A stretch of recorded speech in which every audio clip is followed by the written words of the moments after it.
Hi, everyone, and welcome to Imagine This Women's International Film Festival. Our talk back today with three lovely filmmakers.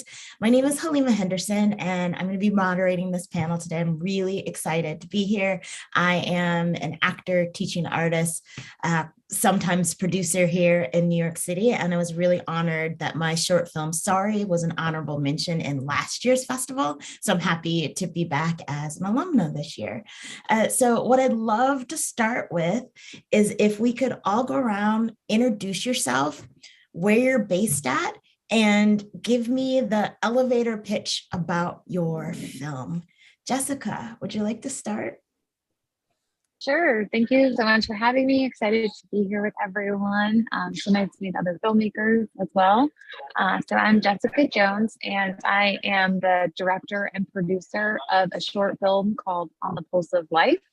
I am based out of Oakland, although I'm calling in today from Los Angeles.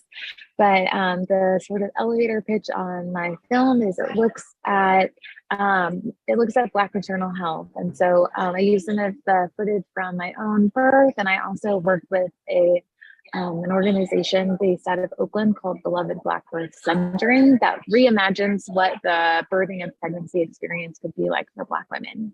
Thank you so much. Thanks, Jessica. Renzo. Hello. First, thank you for having me in here, and it was an honor to be selected for the festival. My name is Lorenzo Vasquez. I'm based in London, in Hackney, and my film is Trigger. It's called Trigger, and it's basically a film about these two girls. They get in a cab during a London night, and they find a bag of cash inside the cab, in the back seat of the cab. And then it's like it's a snowball effect of what happens. I'm not sure if I'm supposed to tell the whole story here, but because it's like the film is full of like twists. So it starts with them finding the money and deciding one of them wants to give the money to the police, the other one wants to keep the money, and they are like trying to hide it from the cab driver. They're not sure if they saw it or not. And then everybody has to go watch to see what happens, because It's quite a twist. I wasn't prepared, Renzo. I wasn't prepared. Oh, that's good. Good to know. Thank you. You're welcome. Jasmine. Yes, hello. I'm very happy and excited to be here. I'm currently based in Los Angeles / like Orange County. I live in Anaheim right now, but I do most of my working in Los Angeles.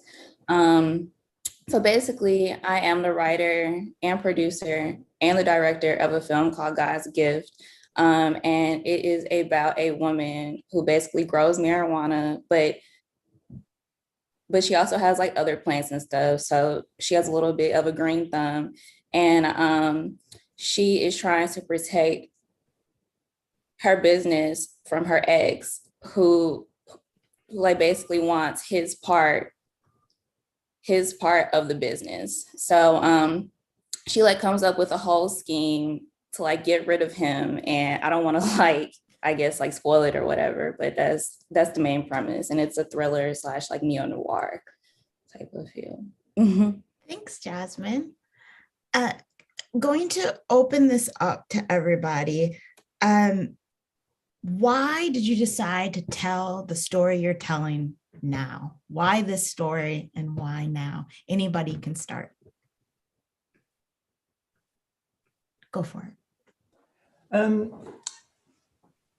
Two reasons why I made this film. First, a few years ago, a friend told me this story about finding a bag, a real story about finding a bag of cash in a cab in London.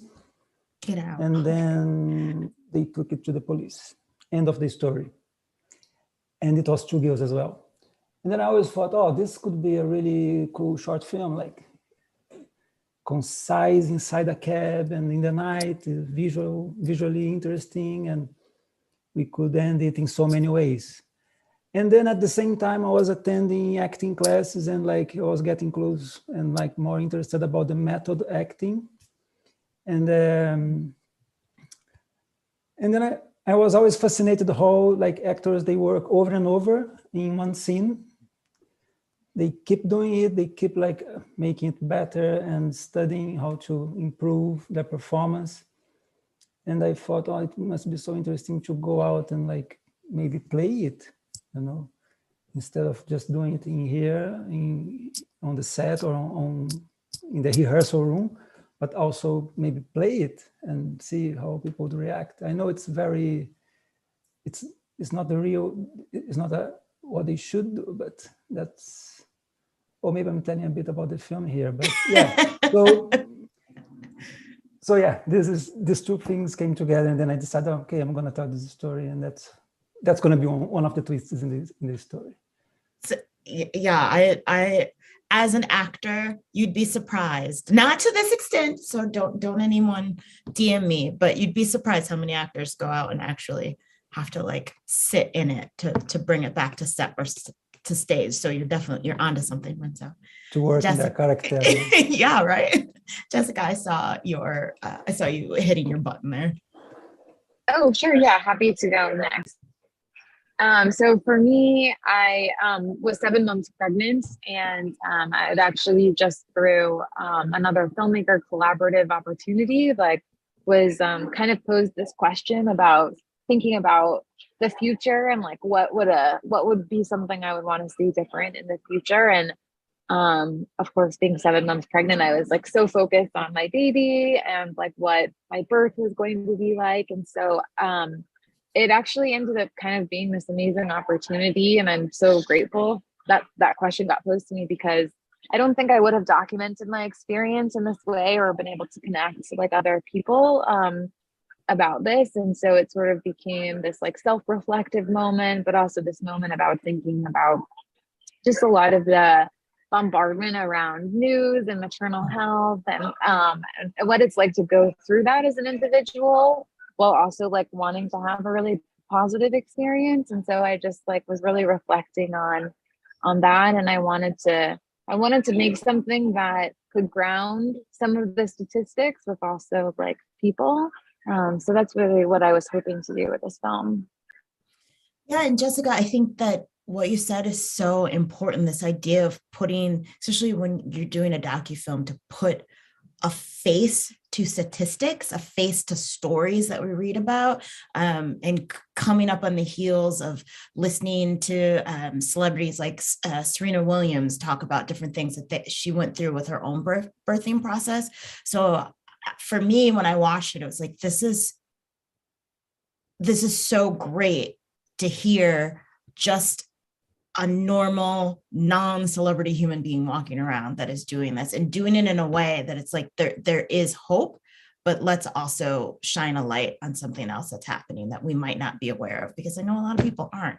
So thank you, Jessica. Jasmine.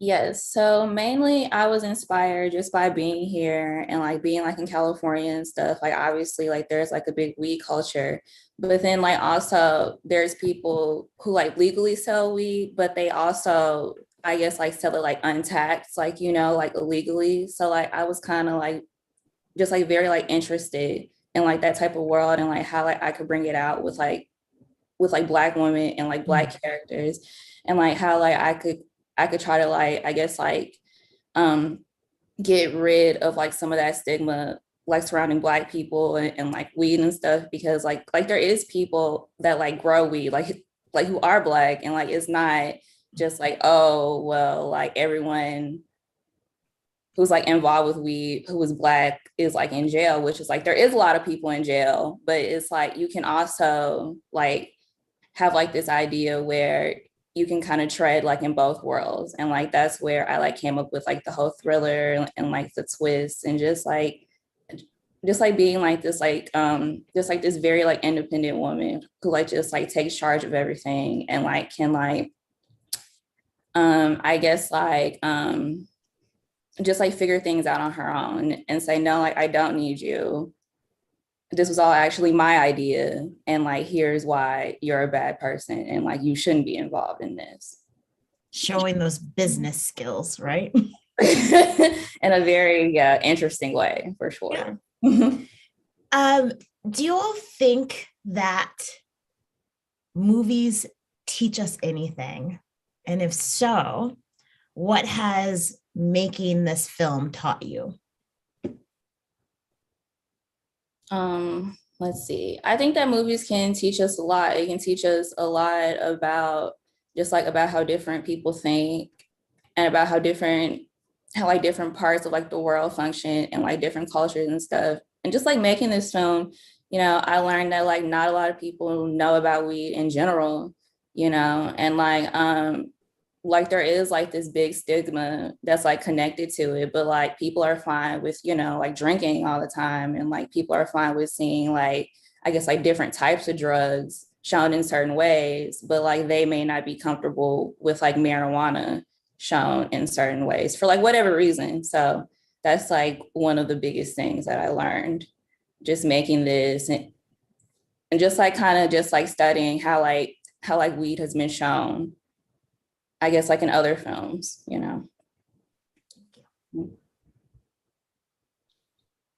May I go? Yep. Sure, Renzo.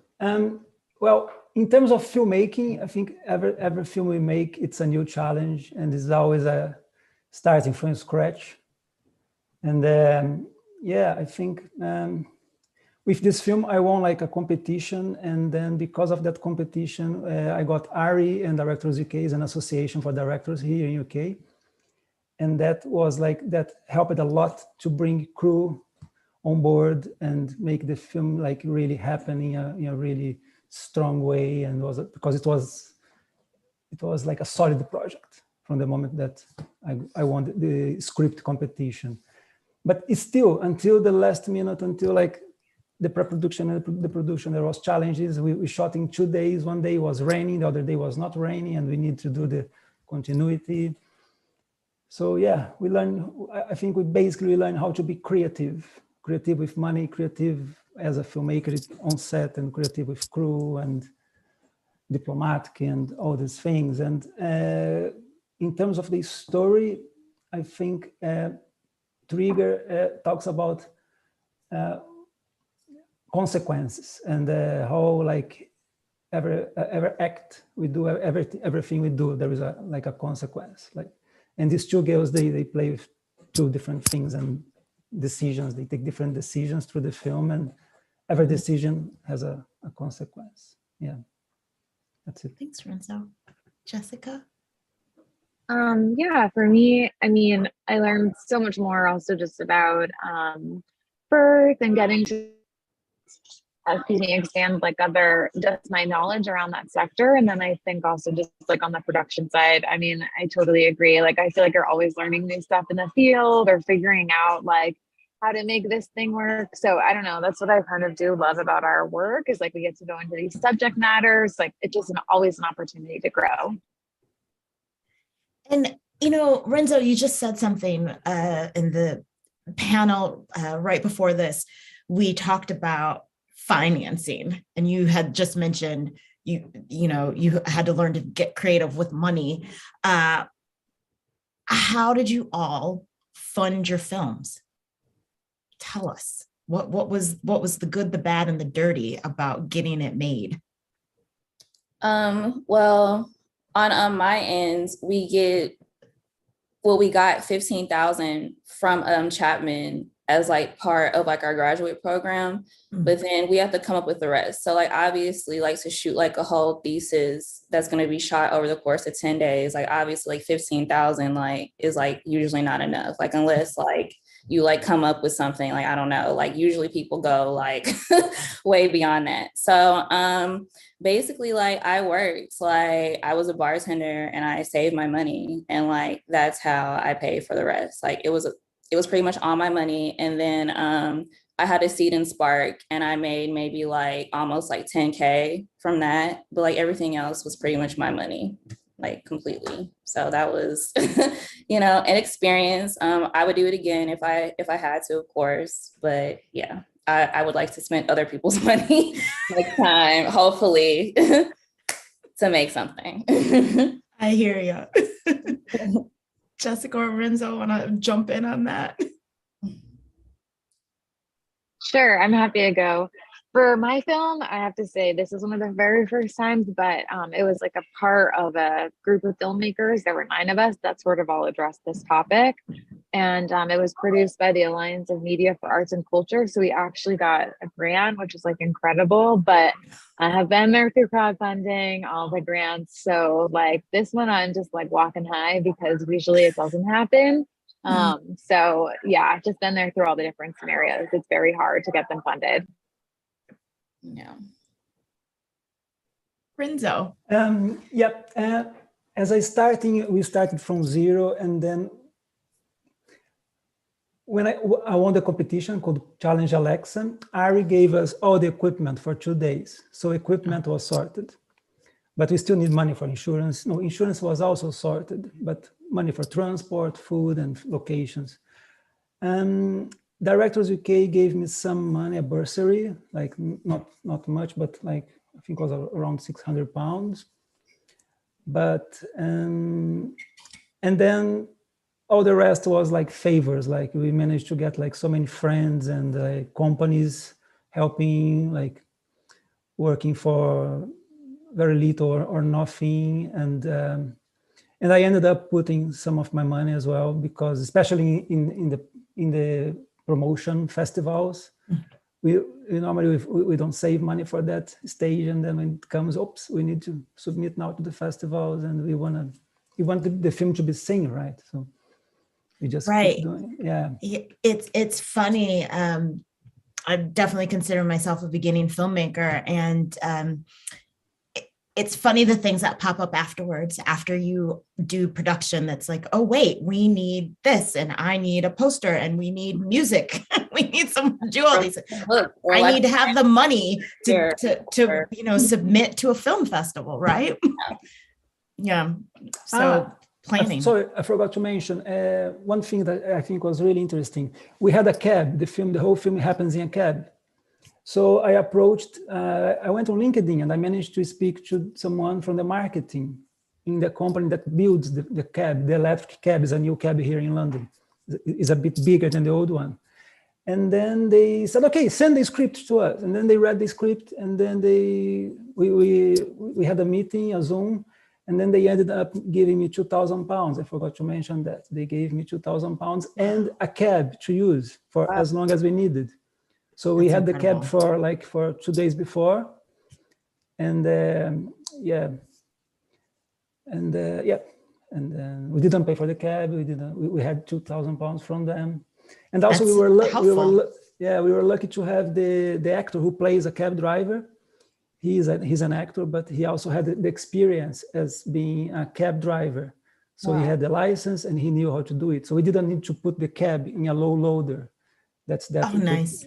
The cab was like driving, like was like really like on the street. So that saved us so much money and time as well, right? Yeah, all those little things, they add up. Yeah. You again are helping me to segue. Thinking about this process, anything that strikes out to you as a memory that was funny, unsuspecting, surprising, that viewers that might be watching this might not expect to happen when filmmaking?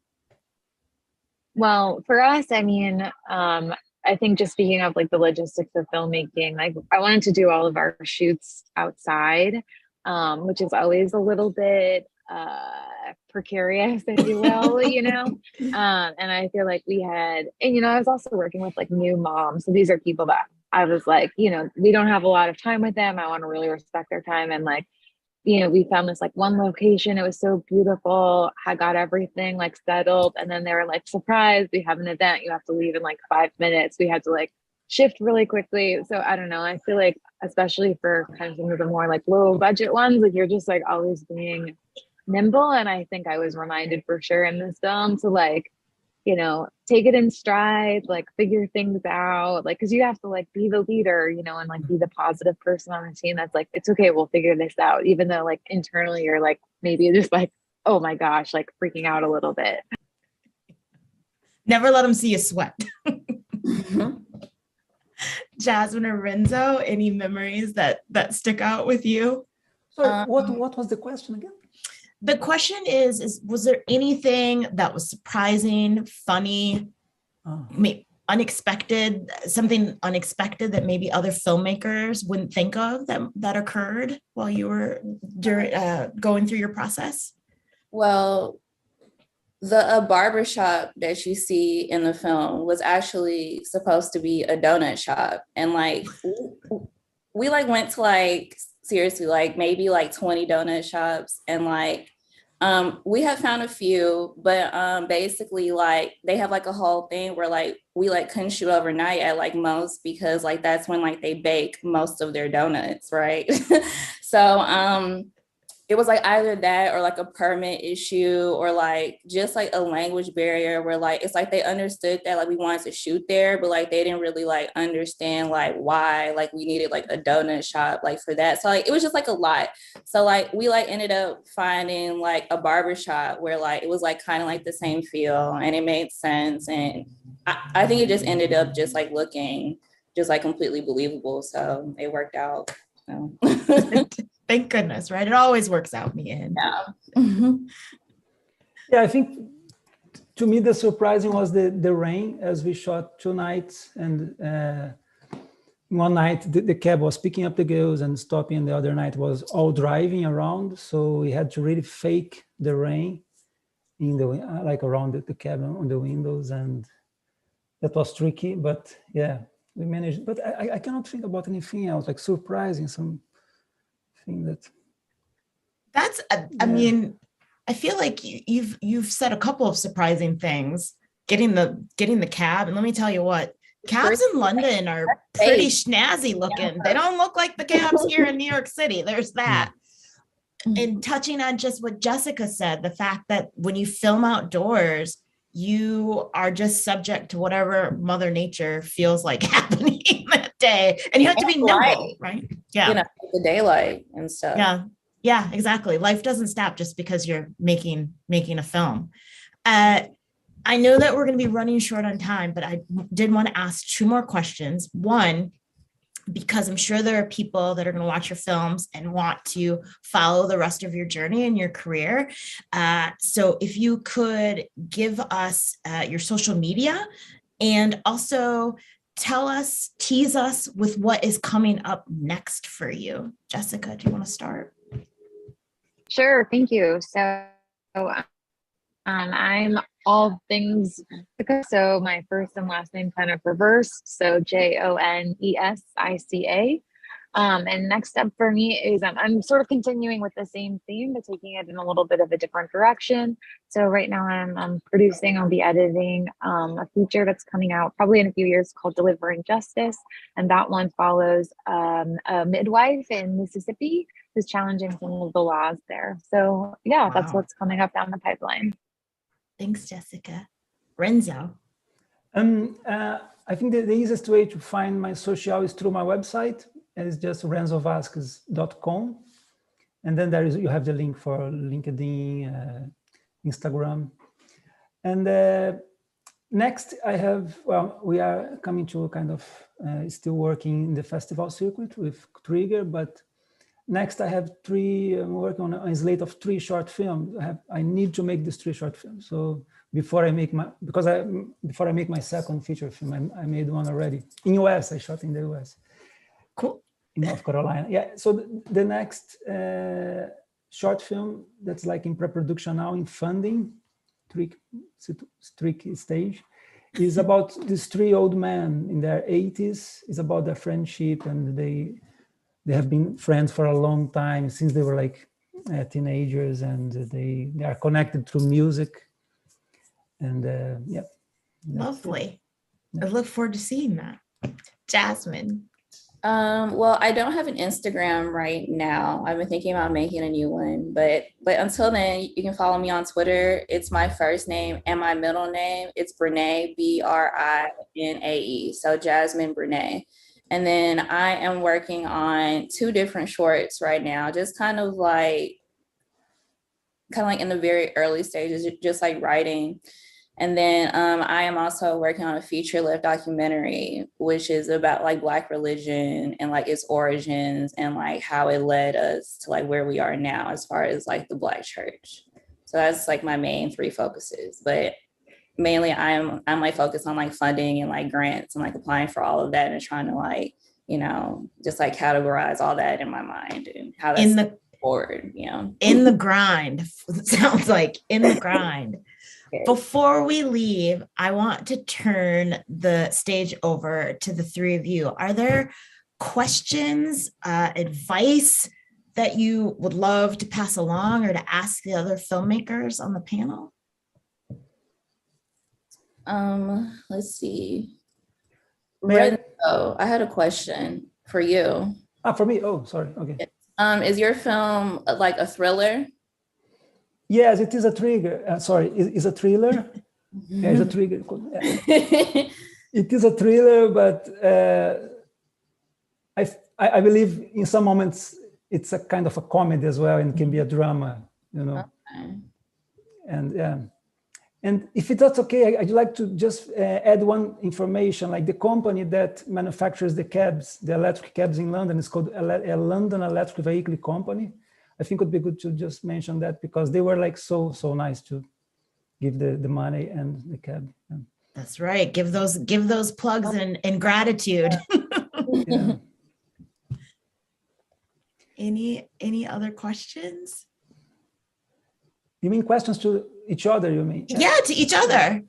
If you have them, I don't want to put you on the spot, but I know that often these panels would take place in person. We'd be able to shake each other's hands and talk to each other. So I wanted to give you a couple minutes to have that opportunity to do so, if you so choose to. What I would like to say, if any of you ever come to shoot in the UK, just let me know.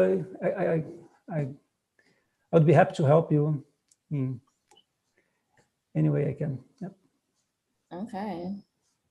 Thank you. I was just going to say, usually I'm in a space with mostly like doc filmmakers. So it's always fun to like meet other people that are doing narrative stuff and hearing about your process. So not really a question, but just enjoyed hearing from both of you. Thanks, Jessica. Thanks. Well, I think that is just about going to do it for us today. I want to thank the three of you for taking the time out of your busy schedules to come talk with us. And I want to thank everybody for watching.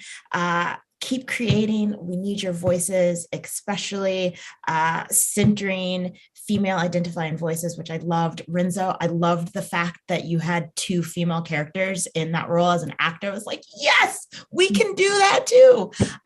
But best of luck on the rest of your festival journeys, and I'll find you on the social media. Thank you so much, everybody. Cheers.